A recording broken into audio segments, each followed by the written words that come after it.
Hello everyone and welcome to another Top 5 Records video and another one in the series in which I'm taking a closer look at this book, 1001 Albums You Must Hear Before You Die.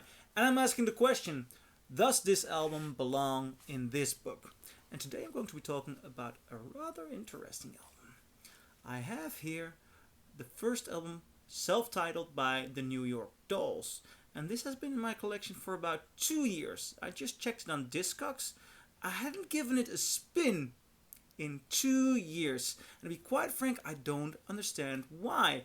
I do know the moment I found it, I was very happy. I found a first Dutch pressing in near mint condition, which I found very curious because this is pre-punk or early punk, and punk records, especially those in the 70s, do not have a very good lifespan. They have often been bought by young people who just threw around with their records, and now to find a near mint pressing, first pressing.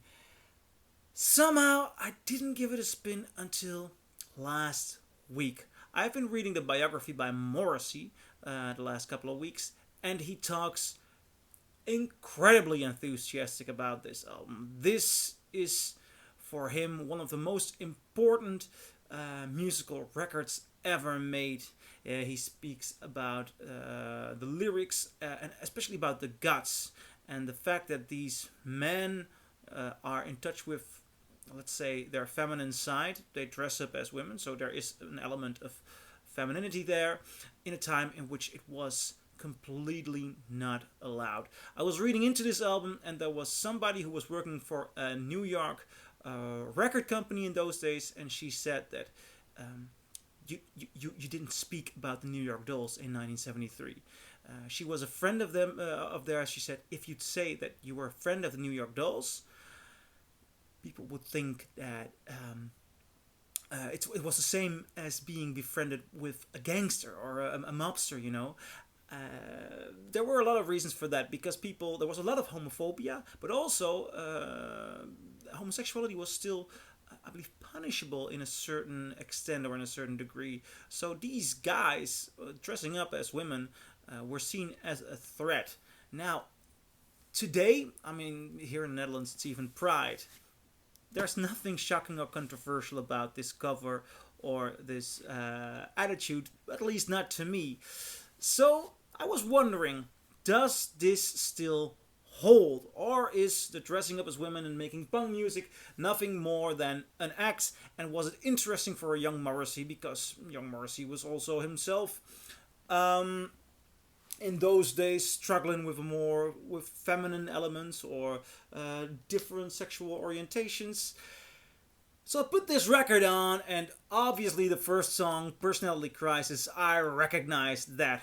As a matter of fact, I used it in one of my films, and it is awesome, and it sounds completely awesome. This record was produced by Todd Rundgren, and there is so much going on there. This is not just some punks making music. These guys really know what they are doing. There is melody in there, there's energy, there's force, and starting off with Personality Crisis, you know, it's really good, strong punk.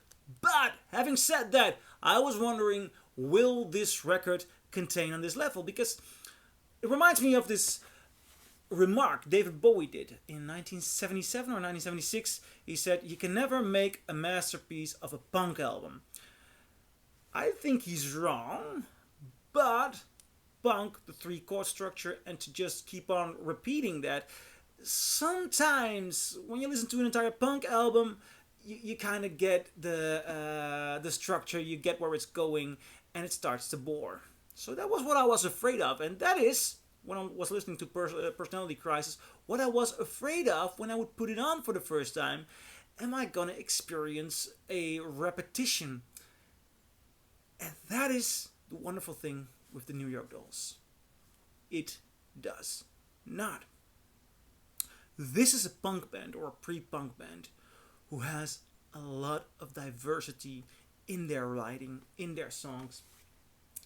For example, Lonely Planet Boy is of a different tone, of a different intimacy than Personality Crisis, and makes this for a very, very balanced record. And that just goes on. It's just not mere direct punk. The New York Dolls is a record that has a lot to offer. After Lonely Planet Boy, you get Frankenstein. Frankenstein is an incredible good song, and it just goes on and on. Trash is great. Jet Boy, there is so Private World Pills. There are so many good songs on here. It's not just a front-packed Personality Crisis record that goes on as an ordinary punk album. As a matter of fact, if I had to make a list of the 10 best punk albums, and then I would include the Stooges and the Clash and the Ramones and the Sex Pistols, I would definitely put this up there. This is variety in punk. It's a very good album, and this should definitely be in the 1001 Albums book. So I'm very happy that I put this on. I love this album. What do you guys think? The New York Dolls, should it be in there? Should it not be? Let's talk about it, discuss it below, and I'll see you in my next video. Bye!